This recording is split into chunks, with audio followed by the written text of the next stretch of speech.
গ্রামের নাম শান্তিপুর। গ্রামটা খুবই ছোট। সেখানকার জমিদার খুবই সৎ এবং নিরীহ। জমিদারের ভারী অসুখ। ডাক্তার, বদ্যি, হাকিম, কবিরাজ সবাই দলে দলে আসে আর ফিরে যায়। কেউ আর অসুখ সারাতে পারে না। সারবে কী করে? অসুখ তো আর সত্যিকারের নয়। জমিদার কেবলই বলেন, ভারী অসুখ, কত রকমের কত ওষুধ যে খেলাম, কিছুতেই কিছু হলো না। মনে হয় আমার দিন এবার শেষ হয়ে এসেছে। এই অসুখ এমনিতে তো আর সারবে না, মাথায় বরফ দিতে হবে। না না, পেটে সেঁক দিতে হবে, পায়ে জোক লাগাতে হবে। ওই সব সেঁক বরফ দিয়ে কোনো কাজ হবে না। জমিদার মশাইকে ভূতে ভর করেছে, মাদুলি দিতে হবে। দূর করে দাও এই অপদার্থগুলোকে, আর ওদের পুঁথিপত্র যা আছে সব কিছু কেড়ে নিয়ে এক্ষুনি জ্বালিয়ে দাও। এমনি করে চিকিৎসকেরা বিদায়ী হলেন। ভয়ে আর কেউই জমিদারের বাড়ির দিকেও যায় না। তখন সকলের চিন্তা হলো, তাই তো, জমিদার মশাই কি বিনা চিকিৎসায় মারা যাবেন? এমন সময় এক সন্ন্যাসী এসে বললেন, আমাকে ভেতরে যেতে দাও বৎস, জমিদারের সাথে আমার জরুরি সাক্ষাৎ আছে। জমিদার মশাই এখন কারোর সাথে দেখা করবেন না, ভেতরে যাবার অনুমতি নেই। অসুখ সারাবার উপায় আমি জানি বৎস, আমাকে ভেতরে প্রবেশ করতে দাও। আপনার কাছে রোগের ওষুধ আছে, যান যান, এক্ষুনি ভেতরে যান। বলুন সন্ন্যাসী, আপনার কাছে কি উপায় আছে? অসুখ সারাবার উপায় আমি জানি বৎস, কিন্তু সে যে ভারী শক্ত, ভারী কঠিন। তোমরা কি করতে পারবে? কেন পারবো না, খুব পারবো।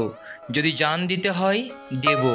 আপনি বলুন কি করতে হবে। প্রথমে এমন একজন লোক তোমাদের খুঁজে বের করতে হবে, যার মনে কোনো চিন্তা নেই, ভাবনা নেই, যার মুখে সদা সব সময় হাসি লেগেই আছে, যে সব সময় সব অবস্থাতেই খুশি থাকে।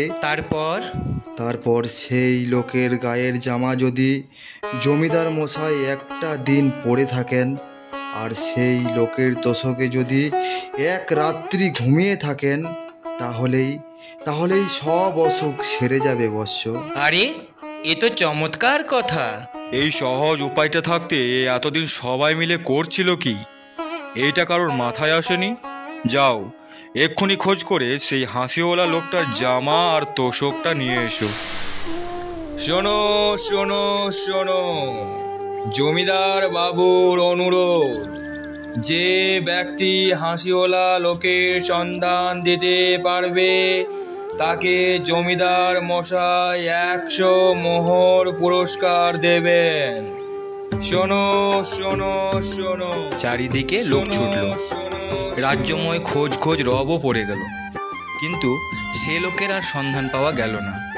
যে যায় সবাই খালি হাতেই ফিরে আসে। সবার মুখে শুধু একই কথা, লোক পাওয়া গেল না। এদের দিয়ে কি কোনো কাজ হয়? এ মূর্খরা খুঁজতেই জানে না।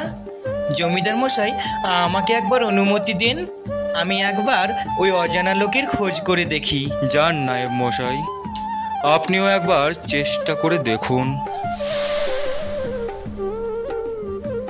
নায়েব মশাই হাঁটতে হাঁটতে নদীর ধারে এক জায়গায় এসে পৌঁছালেন।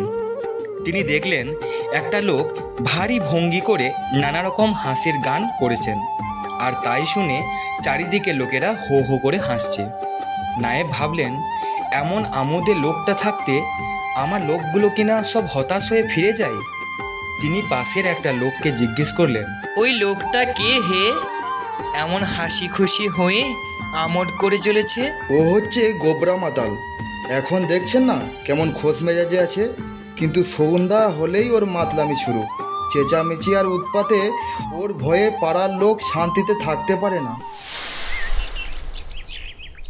না, সারাদিন খোঁজাখুঁজি করার পরেও সে লোকের কোনো সন্ধান কোথাও পাওয়া গেল না। শরীরটাও ভীষণ ক্লান্ত লাগছে।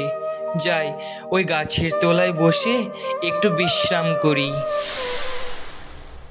কেমনে আসি যায় আমার খাঁচার ভিতর অচিন পাখি, কেমনে আসি যায় খাঁচার ভিতর অচিন পাখি, কেমনে আসি যায়। কি মজা, কি মজা।